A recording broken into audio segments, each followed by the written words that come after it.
I'm the best ever. There's never been anybody ruthless. I'm Sonny Liston. I'm Jack Dempsey. There's no one like me. I'm from Nairclaw. There's no one that can match me. My style is impeccable. How you doing, everyone? My name is Ryan and this is Ade, and welcome back to another edition of Boxtalk. We've got a former world title holder and former title challenger, Alexander Povetkin versus Carlos Takam in a, what I'm calling, a crossroads match. Interesting to see where both these fighters go after this. Ade, where do you want to start with this one? I think it's a bit better than a crossroads match, if I'm honest with you. I think the heavyweight division, as you mentioned, is, and we've said this in other videos, it's starting to become very interesting. I think we say in every heavyweight video we do. Reason being, finally, it's not because Vitali's gone really, but finally we're getting 50-50 matchups. Yeah. Or at least 60-40. Like, no one really can call Klitschko Pulev. Yeah. People are struggling to call Chisora Fury, Stavern Wilder. Yeah. This is another one. Yeah. Povetkin Takam's another one. Okay, people might not know Takam. But you look at his record recently, I mean, no one outboxes Tony Thompson, really. Yeah. Thompson's lost what? Against two fights in the last 14 years, really. Yeah. And that's Vladimir and Pulev. You know what I mean? So the scorecard was wide, probably a bit wider than it really was, because it was in France, which is where Takam's based. But nonetheless, he's done Takam. Good fight against Perez as well.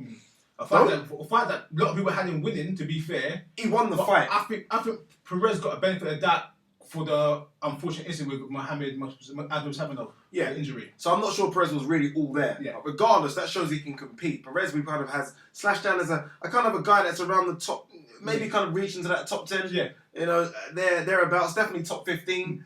Tony Thompson for me is the top 10 comfortably, because I think he'll beat a lot of the other guys. Just shows Takam is there. Don't be shocked if the upset happens. See, this is why I'm pointing a crossroads fight. Is Takam, let's be honest, has made a name for himself in the past 18 months. Yeah. Even though he had good fights and had a good contendership, making his way to the top of the division, to the top 10 of the division, he kind of came in really quietly. Yeah. No one really knew who he was, and in the past 8 months he's made a big splash.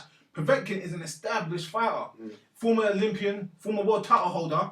He's coming off his loss to Vladimir and kind of on this comeback. Yeah. And to me, this is one of the most real fights he's had in a very long time. Yeah. I.e., Povetkin's been matched very carefully. Yeah. You know, when Povetkin was under 10 fights, he was matched very aggressively. He had the fights with Chris Bird. Yeah. He had the fight. Who was the other fight with early? And we were like, wait a minute, they're matching him really, really quick. And then he kind of got into this level where they're just kind of matching really, really soft. He fought Rushan Shagev and beat him quite comfortably, but then he also fought the same guys with Hazim Ratman. Yeah. Huck as well. Yeah, and he fought the Huck, so so he matched well, but then he's had these other fights where he's not really being pushed and he's been matched on and off.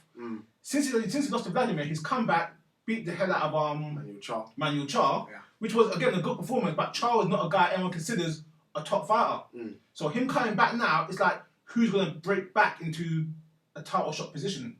It's weird you say Char, actually, because I think Char is what I'd like to see Anthony Joshua take in 12 months. Someone like a Char is what I'd like to see Anthony Joshua take. Obviously going off subject, but when I think of who Anthony Joshua should fight, someone like a Manuel Char, because he's almost like a gatekeeper for me for heavyweights. Manuel Char is a very tough guy, but I think he doesn't have the full set of skills as a heavyweight, and that's his downfall. Okay. Back to the fight. I like this fight. I think it's a very competitive fight. I think it's a fight where, like you said, it's hard to call who will win the fight. But I do see it as this is Povetkin trying to say, look, he's going to try to face a guy who just came off of 2 good wins, or a draw and a win, and trying to make an established point to be back in the title hunt. See, it's weird. When everyone talks about the heavyweights and all the heavyweight scene and who's out there, everyone misses off a couple of names that I think are going to cause huge surprises. Povetkin we all put in there. We always put in there. And the rest that we just mentioned earlier in the video, we'll put in there. No one put in there Ortiz, who destroyed Latif Coyote. Yeah. This Takam similarly reminds me of that. It's a guy that's kind of avoided. He's known to the boxing purists, but he's almost been avoided. It's like, what is the point in fighting this guy? You get no reward for fighting him, but the risk is high. I watched Takam the other day. I saw him spar, and I didn't see it on YouTube, so I saw him spar on YouTube. He was sparring with no headgear. To me, that's kind of fighters you want to avoid. When you see a boxer sparring with no headgear, stay away. He's strong, he's solid. Prior to the video, I said to Ryan, he reminds me similarly of a bit of Ike Kabuchi, which is a very big call. But what I meant by that is you've got a strong guy. Look, African fighters are always quite strong, throughout the weights, no matter what weights. But one thing about them really is their boxing style is a bit crude. They're not technically sound. He's got a bit of he's a bit flat-footed, most heavyweights are, but he's technically quite good. Yeah. And that's why I say he reminds me a bit like Kabuchi. I said it earlier in the video and I'll say it again. I can see a shock on the card here. The only reason that makes me a bit afraid for Takam is that Takam's always fought in Belgium and France. Yeah. He's never really fought away. Povetkin is Mr. Russia. We saw with Klitschko fight where they put stupid money down. Yeah. He's Mr. Russia. Unless he stops Povetkin, he ain't going to get decision in Russia. See, you're right. See, the thing what I think another flip side to this fight as well is that when people talk about heavyweights right now, all you seem to get is Wilder, Stavern, and even Bryant Jennings. Yeah. Everyone forgets that there's all these other guys out there. Nice. And let's be honest now, Povetkin, in my opinion, is ranked higher than all those three guys I mentioned. Easily. Except for Stavern, obviously. Yeah. Except for Stavern. But Yeah. the point, you get my point? Yeah. These are legitimate guys out there. But it's kind of like East Coast and West Coast. Yeah. You've got the European guys and the American guys, and they're not matching over. This fight, I think, could bring over a bit, because Takam is known in the States, Povetkin is known in the States. This is a good fight, I think, for everything.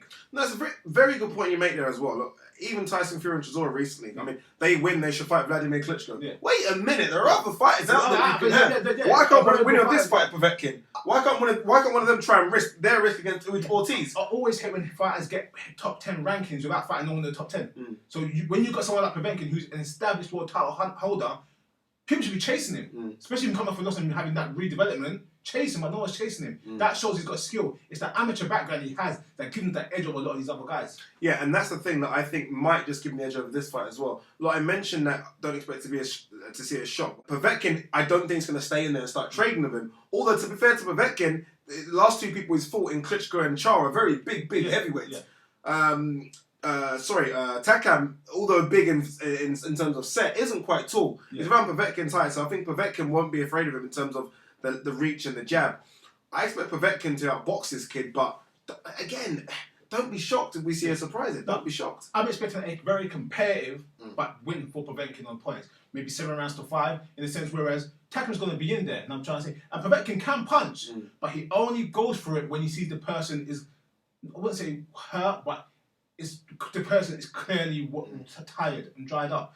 And another thing as well with Povetkin as well, since he's changed training, now he's fighting with Costa Zoo instead of Teddy Atlas. His style's changed back again, so he seems to fight a little bit more, and I think that little bit of fighting spirit is going to give him the edge. We always talk about fights, and we'll end it on this one. We always talk about fights in terms of knowing their direction. Yeah. Look, Vladimir holds 4 belts. Yeah. Stavern holds another. Yeah.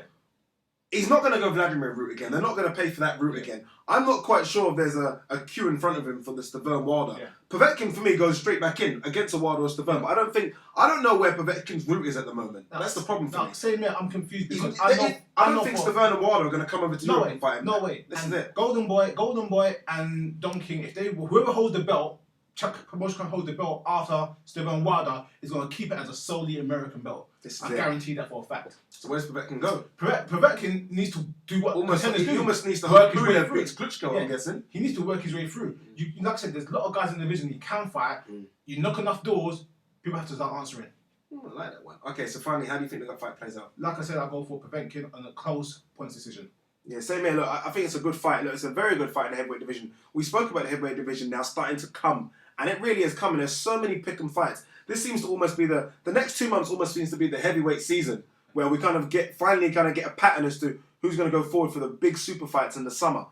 I think Povetkin does win, but don't be shocked if Takam calls the upset. Takam has to knock Povetkin out. He's never going to get a decision in Russia. It literally is like Germany. He ain't going to get a decision. So if he can get the decision, then we've got something special in hand. But if he doesn't knock him out, don't expect him to win. Povetkin to win. What do you think? Email us at boxtalk@hotmail.co.uk, and don't get us on Twitter at boxtalkuk. Also, guys, don't forget to subscribe and check out Ring News 24. Also, check out fightguru.com, 2 good boxing sites. Thanks for watching another edition of Boxtalk.